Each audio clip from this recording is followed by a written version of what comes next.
got color in your cheeks.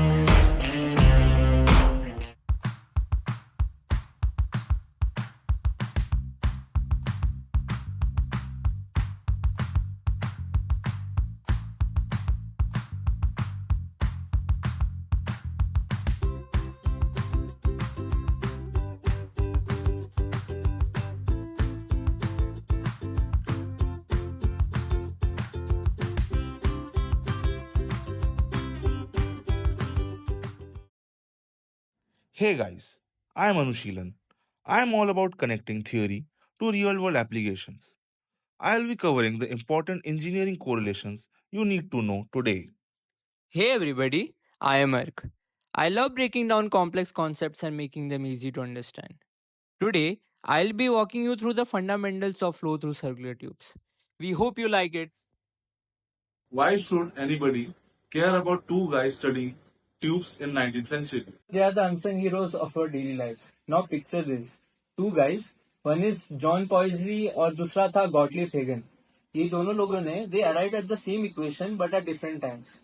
John Pouesille ये तो कोई physicist था भी नहीं, ये तो एक physician था. He was studying flow through blood vessels. अब उसे ये जानना था कि अगर रेडियस जितना कैपिलरी का जितना रेडियस कम होता है उससे फ्लो के इसमें इफेक्ट क्या होता है. He wanted to study that. And he use उन्होंने वो टाइम पे डाई वगैरह था नहीं तो उन्होंने सोचा कि पानी पे एक्सपेरिमेंट करते हैं.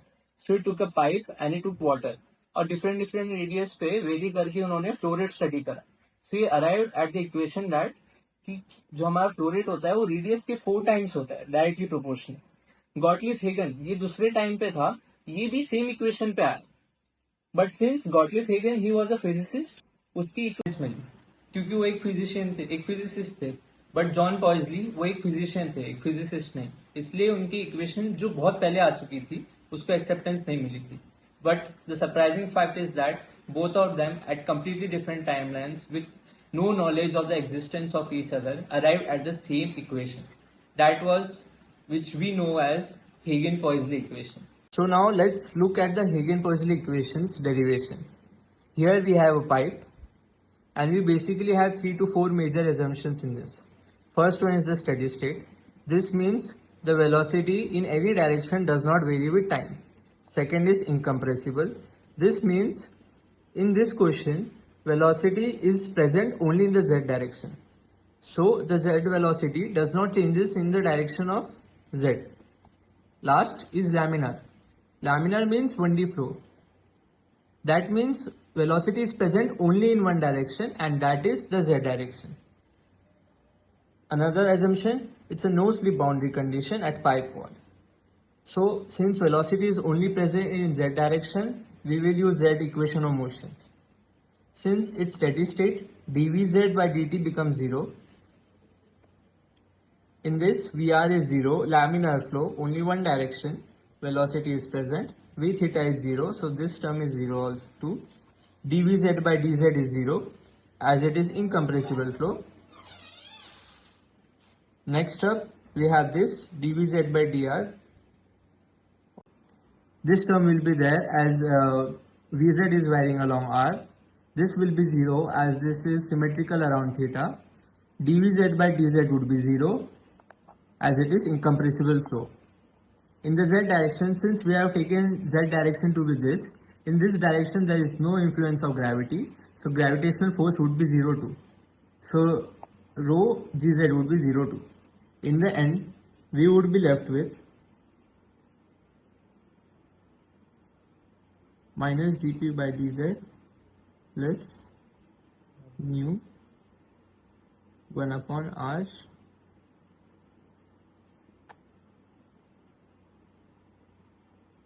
tau vz by dr. If you take this new inside, final equation which we are going to get is d by dr r tau rz.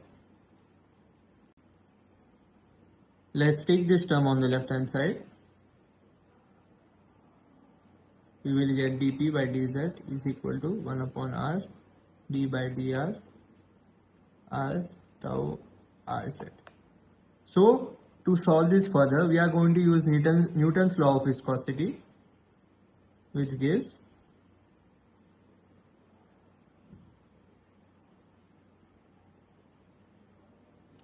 using Newton's law of viscosity, we know that tau Rz is equal to minus nu Vz dVz by dr. So substituting this in the above equation, we are going to get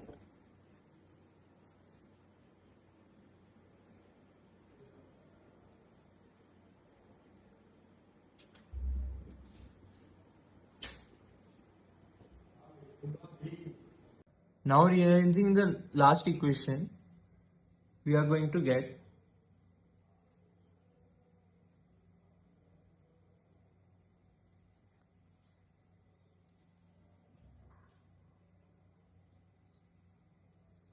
we have to integrate this. Integrating this equation once, we get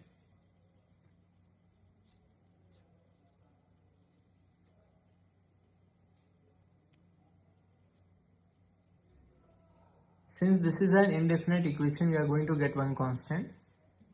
Similarly, now we have to integrate it once again with respect to r. We get the final equation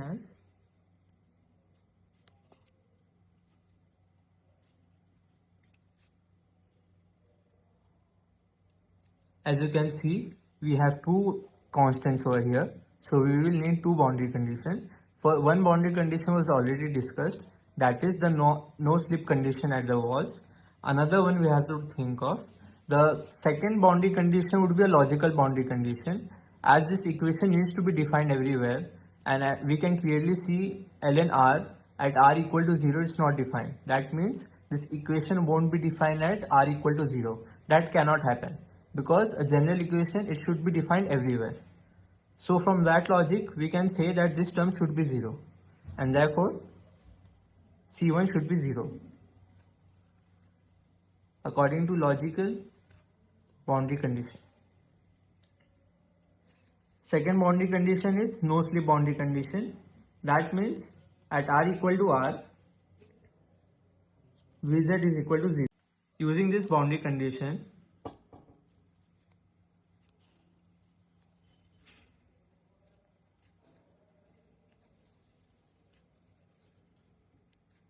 let's see. So we are going to get the value of the second constant as r square by 4 nu dp by dz. Now all we have to do is substitute this constant back into the main equation, and we are going to get the velocity profile.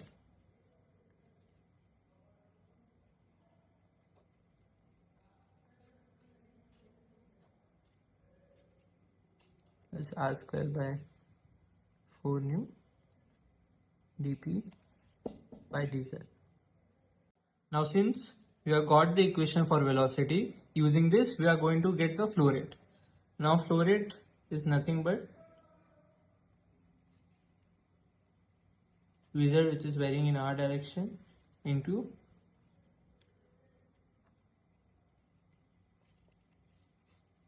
our volume. Now all we have to do is substitute this equation in this and integrate it.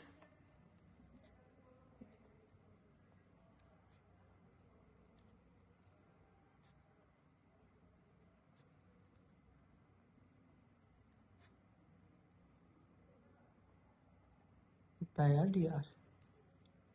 Upon evaluating the integral, we get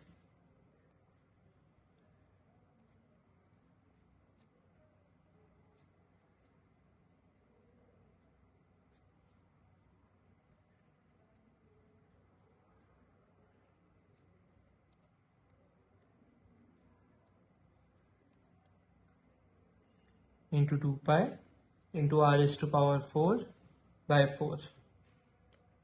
Now the final Hagen-Poiseuille equation, instead of having this, the variation of pressure with z in a delta form, we are going to get. Whoa, no wonder my garden hose gets explosive when I upgrade it. But this isn't just limited to water, right? Absolutely not. Take medical IV drips for example. Nurses, they control the flow rate using very thin needles. उसके अलावा in our body there is another example, can you guess? Yes, art face. When cholesterol जब ज़्यादा बढ़ जाता है, your blood vessel, your heart, it needs to pump 16 times harder to maintain the same flow of blood. That's why hypertension is so deadly. And in engineering? Start. Oil companies use करती है ना इस math equation को. Even a slight dent or corrosion जो है, they can affect those flow rates massively because the amount we are dealing they are very huge. That's why companies spend millions of dollars to maintain smooth and clean pipelines. So, Pouesille and Hagen wrote the rule book for life itself. So let's give them a shout out every time we brew coffee. Those beans flow through a tube too. Anushilan, last time we talked about laminar flow. Did you like it? Yes, certainly I found the concepts very intriguing. But I have some doubts of myself. So, you know what I did? I went online and I searched. So, you know what I found about that? First of all, I found about a person by the name of Osborne Reynolds and his iconic 1883 experiment. He injected dye into a pipe and watched it morph from a smooth thread to a chaotic swirl. The key, the Reynolds number. Reynolds number is like a fluid's ID card. Its ratio. Inertial forces, that's fluid's momentum, versus viscous forces, that's fluid's stickiness. Now, let me try to make it relatable for you. एक imagine कर कि एक highway है. Highway पे जो गाड़ियां चल रही है, that's basically laminar flow. Highway पे गाड़ियां एकदम स्मूथली चल सकती है without any traffic, without any sort of disturbances. But to imagine the turbulent flow, it is basically rush hour. Nagpur में जैसे रश आवर में गाड़ियां ऐसे अटक अटक के चलती है, ब्रेक लगाना पड़ता है, फिर एक्सेलेरेटर करना पड़ता है. That is basically turbulent flow. कि everything is very unpredictable and you don't know how the things are gonna move. Basically, so that in a pipe is कि हमें नहीं पता चलता कि फ्लूइड कैसे फ्लो करेगा. वेल, लैमिनार और टर्बुलेंट फ्लो का एक सबसे बेस्ट एग्जांपल अगर मैं दे सकता हूं तो वो है सबका फेवरेट स्पोर्ट क्रिकेट में. क्रिकेट में जो बॉल स्विंग होती है, बेसिकली सबको पता है कि बॉल जब थोड़ी सी पुरानी हो जाती है तो प्लेयर्स कंटिन्यूसली एक साइड को शाइन करते रहते हैं और दूसरी साइड को रफ छोड़ते हैं. ये इसलिए किया जाता है क्योंकि जो रफ साइड है उसमें जब हवा बहती है तो उससे टर्बुलेंट फ्लो क्रिएट होता है और जो स्मूथ साइड है उस साइड पे लैमिनार फ्लो क्रिएट होता है. इसलिए आप सभी ने देखा है कि जब जो स्मूथ साइड को जिस साइड रखा जाता है बॉल उसी साइड स्विंग कर जाती है. अगर स्मूथ साइड को to a right hander bowler right में रखेगा तो बॉल इन स्विंग आएगी और अगर लेफ्ट में रखेगा तो बॉल आउट स्विंग जाएगी. Do you have any idea कि अब टर्बुलेंस रिसर्च में आगे क्या होने वाला है? फिलहाल तो सबसे ज्यादा हाइप मशीन लर्निंग का है. ये जो नासा है, NASA it used to use AI for predicting turbulence. पहले सिमुलेशन में 10 दिन लग जाते थे, अब कुछ सेकंड्स में काम हो जाता है. इमेजिन करो तुम्हें पहले ही पता चल जाए कि कहाँ हवा कैसे बिहेव करेगी. ड्रोन्स और जो मिनिएचर इक्विपमेंट्स है जो उड़ाए जा सकते हैं, ये सब कितना इजी हो जाएगा ऑपरेट करने के लिए. या कोई फाइटर प्लेन भी हो, एआई बोल देगा कि इधर टर्बुलेंस ज्यादा है, उस हिसाब से एडजस्ट कर लेंगे अपने विंड स्पीड. बट मैंने क्वांटम कंप्यूटिंग के बारे में सुना है, तो क्वांटम कंप्यूटिंग का इस सब चीजों में क्या रोल है? You could say that quantum computing is the father of turbulence. अभी तक नीवेस्ट-स्टोक्स इक्वेशन सॉल्व करना इम्पॉसिबल था क्योंकि इक्वेशंस ही इतने कॉम्प्लेक्स थे और सुपर कंप्यूटर्स भी घंटों तक घूमते रह जाते थे बट कोई सॉल्यूशन नहीं निकलता था. तूने एवेंजर्स इन्फिनिटी वॉर तो देखा होगा. उसमें डॉक्टर स्ट्रेंज क्या करते हैं, पैरेलल यूनिवर्स के पैरेलल पॉसिबिलिटीज को बस कुछ सेकंड्स में देखते हैं और फिर बेस्ट पॉसिबल आउटकम सोचते हैं. क्वांटम कंप्यूटर्स भी कुछ उसी तरह काम करते हैं. वो पैरेलल यूनिवर्सेस के तो नहीं बट बहुत सारे पैरेलली इक्वेशन सॉल्व करते हैं. वो इन्फिनिट पॉसिबिलिटीज कंसिडर करते हैं और फिर हमें आंसर ला के देते हैं, वो भी सिर्फ कुछ सेकेंड्स में. अभी तो फिलहाल शुरुआत है, लेकिन एक दिन ये इक्वेशंस क्रैक करना इतना इजी हो जाएगा जितना दूध को दही बनाना. तब तक के लिए हम सब सीएफडी के भरोसे हैं. सीएफडी यानी कंप्यूटेशनल फ्लूइड डायनामिक्स. वैसे तुमने के एप्सिलॉन मॉडल के बारे में सुना तो होगा ना, है ना? वेल, के एप्सिलॉन मॉडल के बारे में थोड़ा बहुत तो सुना है बट मुझे एज सच इन डिटेल इतनी नॉलेज अभी नहीं है. कोई बात नहीं. वैसे अनुशीलन, आई हैव बीन वंडरिंग कि where do the scientists get their inspirations from? Because ये बहुत ज्यादा कॉम्प्लेक्स और आउट ऑफ दिस वर्ल्ड नहीं लगता. वैसे चलो के एप्सिलॉन मॉडल को हम कुछ इस तरीके से समझते हैं। के एप्सिलॉन मॉडल को हम लोग टर्बुलेंस का रॉकेट से मान सकते हैं। टर्बुलेंस की एनर्जी कुछ दो हिस्सों में डिवाइड करते हैं। First is kinetic energy. ये बताता है कि टर्बुलेंस कितनी रैंडम है, उसमें कितना ज़्यादा एनर्जी है, कितना केओटिक है वो। Second epsilon. एप्सिलॉन ये बताता है कि वो जो एनर्जी है वो कितनी तेजी से डेसिपेट होगी, दैट इज एडी का कोलैप्स कितने जल्दी होगा। मॉडल कहता है टर्बुलेंस की एनर्जी और उसके फीड होने की स्पीड का रेशियो ये है। इसे हम कॉम्प्लेक्स फ्लोस को भी सिंप्लीफाई कर सकते हैं। मतलब अगर हम F1 कार का एरोडायनेमिक डिजाइन कर रहे हो तो CFD प्लस के एप्सिलॉन मॉडल बोलेगा यहाँ वॉर्टेक्स बनेगा, यहाँ ड्रैग कम करो। एक फन फैक्ट बताता हूँ के एप्सिलॉन मॉडल के बारे में। के एप्सिलॉन मॉडल जो है वो 1970s में इन्वेंट हुआ था, लेकिन आज तक इंडस्ट्री में बहुत ज़्यादा ही प्रचलित है। It's very famously used in every industry. You know space x, the Elon Musk company, even that वो कंपनी भी इसे बहुत ज़्यादा यूज़ करती है। किधर? रॉकेट नॉजल्स में। SpaceX uses this equation to optimise the rocket nozzles, पर ये परफेक्ट नहीं है।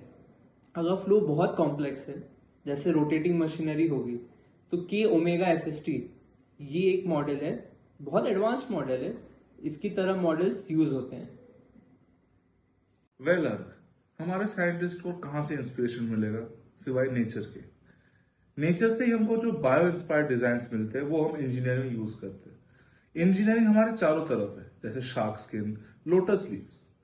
Nature is the flow control arc. Take shark skin. Those tiny ridges, called denticles, disrupt turbulent eddies near the surface, keeping water attached to the skin longer. It's like giving fluid a smoother path, so the shark glides with less drag. Engineers mimic this with rib texture on planes or ship hulls. Same principles, fewer fuel bills. तो basically हम shark की mimicry करके हम अपने planes में use कर रहे हैं और हम अपना खुद का ही पैसा बचा रहे हैं ताकि एयर ड्रैग में हमको एनर्जी लॉस ना हो। वैसे ही हम बैक वेल्स का भी एग्जांपल है। उनके जो फिन्स होते हैं उन पे ट्यूबरकल्स होते हैं। ये ट्यूबरकल्स बेसिकली जो पानी में जा रहे हैं, तो जो पानी के टर्बुलेंस की वजह से जो एक एंगल पे वो लोग फ्लो कर रहे हैं, एक लिफ्ट और एक स्टेबिलिटी क्रिएट करते हैं। यही कॉन्सेप्ट हमने हमारे विंड टर्बाइंस में यूज कर रखा है। विंड टर्बाइंस में भी सिमिलर बम्प्स होते हैं उनके ब्लेड्स पे, जो ये जो विंड्स की जो गस्टी विंड्स होती है उनका एनर्जी वो हार्नेस कर पाते हैं। It's all about controlling this separation. So earth, nature हमको बेसिकली बता रहा है कि why fight turbulence when you can dance with. Initially, how do engineers translate these designs into real world applications? कहीं वो सिर्फ नेचर में जो हो रहा है उसको ही कॉपी पेस्ट नहीं कर दे रहे? नहीं यार, हमारे साइंटिस्ट इतने भी हमारी तरह तो नहीं है कि कॉपी पेस्ट करें। बट वो क्या करते हैं कि जो स्ट्रैटेजी होती है हमारे नेचर्स में, जितना भी हमारे चारों तरफ दिख रहा है, वो इस चीज को रिवर्स इंजीनियर करते हैं। एग्जैक्ट शेप को तो नहीं, बट उस कॉन्सेप्ट को, वो उस कॉन्सेप्ट को समझते हैं। जैसे किंगफिशर्स का एग्जाम्पल अगर हम लेते हैं कि किंगफिशर को जब तुम देखोगे, वो लोग पानी की सरफेस होती है, उस पर वो लोग डाइव करते हैं और बिना किसी भी स्प्लैश के, पानी बिल्कुल भी बिना छिटकाए, वो लोग पानी के अंदर घुस जाते हैं। क्यों? क्योंकि उनकी जो बीक का शेप देखना, वो उस प्रेशर वेव्स को रिडिस्ट्रीब्यूट कर देता है पूरे पानी के सरफेस में। बस इसी डिजाइन को हमारे इंजीनियर्स ने कॉपी नहीं किया, बट ये जो कॉन्सेप्ट है वो समझा, और इससे आज हमारे बुलेट ट्रेन या फिर जो भी मेट्रोस है वो इसमें यूज होते हैं। कि बुलेट ट्रेन की जो नोजेस होती है बेसिकली वो काफी टेपर्ड फॉर्म में होती है। तो वो क्या करते हैं कि बुलेट ट्रेन को ज्यादा फास्ट और साउंड, उनकी जो साउंड क्रिएट है वो कम कर देते हैं, और उनका जो फ्यूल कंजम्पशन है वो 15% तक कम कर देते हैं। So basically it's not just about mimicking the beak of the kingfisher, but understanding how redistributes energy in the flow. जिस हिसाब से अनुशीलन तूने बताया कि नेचर से ये सारी जगह से हम लोग इंस्पिरेशन लेके बना रहे हैं, तो अब इसमें सबसे बड़ा चैलेंज क्या हो जाता है? क्योंकि we are scaling up from tiny shark denticles to a jumbo jet wing. तो इन सब चीजों में कुछ तो डिफिकल्टी आ रही होगी, वो क्या है? एज ए इंजीनियर यही तो हमारा काम है कि नेचर्स के डिजाइन का क्या होता है कि वो काफी स्पेसिफिक स्केल एंड स्पीड पे ही काम करता है। एक जो शार्क का डेंटिकल होता है वो माइक्रोन थिक होता है, उसके स्पीड के लिए परफेक्ट। बट एक प्लेन में तू किलोमीटर्स पर आवर के फ्लो में डील कर रहे हैं। तो इंजीनियर्स बेसिकली अपना ब्रिलियंट दिमाग लगाते हैं तो टेक्सचर्स को विंड टनल में टेस्ट करते हैं, सिमुलेट करते हैं, और बस इतना सारा टेस्टिंग, सिमुलेशन, रिसर्च, इतनी सारा मेहनत मशक्कत के बाद ही वो लोग स्वीट स्पॉट ढूंढते हैं। जस्ट लाइक कि एक शार्क के डेंटिकल्स इतने छोटे ना हो कि हमारे प्लेन्स उड़ ना पाए, और इतने बड़े भी ना हो कि इतना ज्यादा ड्रैग क्रिएट कर दे हमारे प्लेन्स कि वो फ्यूल ज्यादा कंज्यूम करे। अनुशीलन, तू एवेटार का बहुत बड़ा फैन है क्या? पानी के वहां तो जा ही नहीं रहा है, सिर्फ शार्क्स के बारे में बात कर रहा है। उसके अलावा भी तो कुछ एग्जांपल्स दे। नहीं है, मैं सिर्फ एवेटार का ही फैन नहीं बट हमारे बॉलीवुड मूवीज का भी फैन हूँ। As a for example, Uri movie तो हम सबने देखी ही होगी। 15 अगस्त पे हम सभी उरी मूवी एक बार ना एक देखते ही है, ताकि वो हमला हमको याद रहे और कैसे हमने उस हमले का जवाब दिया था। बट तेरे को याद होगा, उस हमले के जवाब देने में हमने एक बहुत ही सोफिस्टिकेटेड टेक्नोलॉजी यूज करी थी, एक गरुड़ ड्रोन का। तो गेस कर सकता है कि गरुड़ ड्रोन का जो टेक्नोलॉजी है, हमने वो कहां से इंस्पायर हुए होंगे। But Anushilan, don't you think हम थोड़ा ऑफ टॉपिक चले गए? हमने बायो इंस्पायर्ड डिजाइन पे बहुत ज्यादा देर बात कर ली। वापस से सर्कुलर ट्यूब्स पे आ जाएं? वेल, ऑब्वियसली हमने काफी सारी चीजों के बारे में ऑलरेडी डिस्कस कर लिया है, but let's go back to our main topic, flow through circular tubes obviously. Oh, is that how it works? मुझे तो लगा था कि वसीम अकरम की कोई जादू है इसमें। बट अनुशीलन, मुझे एक डाउट है। If turbulence is so randomized and so chaotic, how do engineers actually factor this turbulence into their equations